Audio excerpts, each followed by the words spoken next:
mendapat kesempatan dan memberi ruang kepada Bapak untuk memberikan klarifikasi.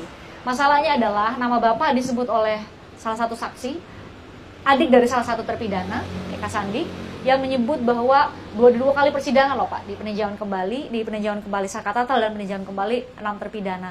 Bapak disebut bahkan digambarkan sangat sadis menyiksa para terpidana. Itu benar terjadi? Itu tidak benar, Mbak. Karena itu fitnah.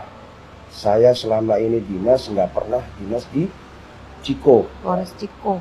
Polres Cirebon Kota. Iya. Saya dinasnya di Polresta Cirebon yang ada di Sumber. Itu saya dinasnya. Dan kejadian itu tidak pernah saya tahu. Kejadian tahun 2016 maksudnya? Betul. Dan saya pun tidak pernah kenal sama tersangka ataupun saksi yang menyebut nama saya di persidangan. Assalamualaikum warahmatullahi wabarakatuh. Apa kabar kawan-kawanku semuanya? Semoga sehat selalu dirahmati Allah Subhanahu wa taala. Akhirnya Aris Papua yang disebut-sebut dalam persidangan PK, baik PK Sakatatal maupun PK ke-6 terpidana, akhirnya mengklarifikasi guys ya. Di dalam video tersebut bahwasanya Aris Papua itu membantah tuduhan-tuduhan yang disampaikan oleh para saksi, khususnya yaitu Renaldi atau Aldi. Aldi dalam 2 kesempatan menjadi saksi dari sidang PK, baik sidangnya PK Sakatatal maupun PK ke-6 terpidana, menyebutkan bahwasanya di antara oknum polisi yang melakukan penyiksaan, yaitu diantaranya ada Aris Papua. Mungkin kalau penyebutan Aris saja mungkin masih banyak, Aris yang mana kan? Tapi Aldi ini dalam persidangan menyebutkan spesifik dengan kata-kata Aris Papua, ada Papuanya guys. Kemudian Pak Aris Papua ini ya, yang sering-sering disebut, bahkan dicari-cari oleh netizen, akhirnya mau mengklarifikasi tentang hal itu. Jadi kalau yang kemarin itu ketika Gugun Gumilar yang juga disebut itu ketika dicari oleh media, akan tentu tidak mau menemui.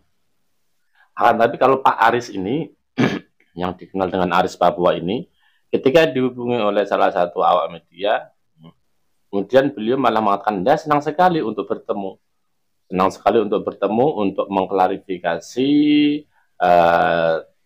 tuduhan dari Aldi ini guys. Artinya kalau dalam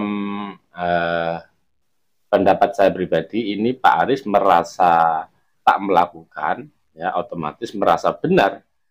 Artinya benar tidak melakukan, sehingga Pak Aris ini berani untuk langsung menemui ajakan awak media untuk mengklarifikasi hal itu. Dan apa jawaban dari Pak Aris Papua? Pak Aris Papua menjawab hal itu adalah tidak benar. Alasannya apa? Alasannya Pak Aris Papua ini menjelaskan setelah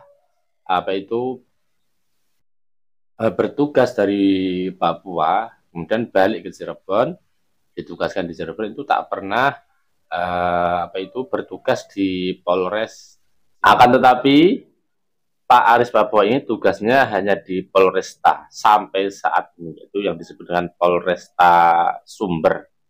Jadi Pak Aris menegaskan ya, kalau Pak Aris ini yang pertama emang tugasnya sudah berbeda.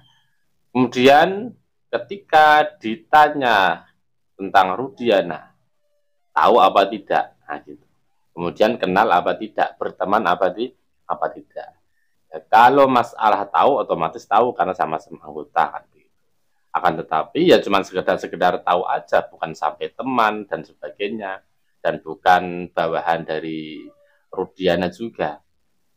Artinya dalam penjelasan Pak Aris ini emang beliau menegaskan satu, ya tak pernah kenal dengan itu Rudiana, dalam artian kenal banget ataupun bahkan berteman pun tidak, hanya sesama anggota aja. Itu pun mungkin ya nggak begitu ngeh juga itu Rudiana gitu. Hanya sekedar sesama anggota saja. Akan tetapi untuk dalam bertugas tidak pernah bersama-sama. Bahkan tidak menjadi anak buahnya Rudiana. Bahkan dalam penyebutan-penyebutan nama tersebut, itu kan salah satu polisian yang paling benar ada belakangnya itu kan ya hanya Pak Aris Papua ini yang disebut langsung Aris Papuanya. Untuk yang lain kan ada yang disebutkan Gugun, kemudian ada Anwar. Mungkin kalau Anwar ini mungkin banyak kan gitu, banyak sekali. Bahkan ada salah satu video yang mengklarifikasi juga yang polisi bernama Anwar itu mengklarifikasi. Nah intinya dari Pak Aris Papua ini mungkin kita sudah mendapatkan dua pandangan, yaitu yang pertama dari keterangan Renaldi atau Aldi, yang kedua kita dapat konfirmasi juga, dapat pengakuan juga dari Pak Aris Papua ini. Adapun kebenarannya nanti biar majelis hakim yang memutuskan. Dengan adanya usaha dari media ataupun klarifikasi dari orang-orang yang tertuduh misalkan, itu adalah sebuah kesempatan, guys. Sebuah kesempatan untuk mengklarifikasi apakah benar yang disampaikan oleh para terpidana ini tentang nama-nama yang disebutkan yang melakukan penyiksaan. Ya, otomatis supaya ini menjadi contoh juga ya untuk nama-nama apa itu yang disebut. Di antaranya ada Gugun Gumilar, jadi polisi yang bernama Gugun Gumilar itu yang disebut oleh para terpidana yang melakukan penyiksaan. Tinggal Pak Gugunnya mau nggak, bersedia nggak mengklarifikasi, kemudian biar netizen juga tahu, masyarakat Indonesia juga tahu. Ya, artinya kalau Pak Aris Papua ini benar-benar beliau tidak pernah melakukan penyiksaan. Karena apa? Emang dalam tugasnya aja sudah berbeda, tak pernah ikut menangani kasus Vina Cirebon ini. Tidak pernah menangani dan juga tidak pernah ikut campur.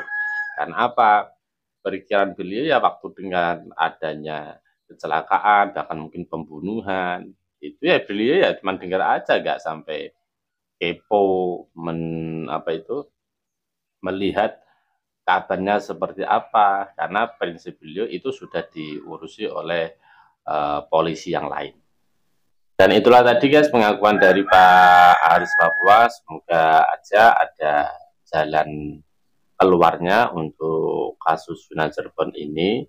Jadi masing-masing pihak boleh untuk mengutarakan pendapatnya, ya baik yang terpidana pun ya juga boleh untuk mengeluarkan pendapat-pendapatnya apa yang dialaminya. Kemudian yang tertuduh misalkan tidak mengalami hal itu, tidak merasa melakukan penyiksaan hal itu, juga bisa untuk mengklarifikasi minimalnya ya, meskipun belum dalam persidangan, minimalnya lewat media sosial ini sudah bisa. Tujuannya apa? Biar masyarakat Indonesia ini tahu, kemudian netizen juga tahu. Terima kasih. Assalamualaikum warahmatullahi wabarakatuh.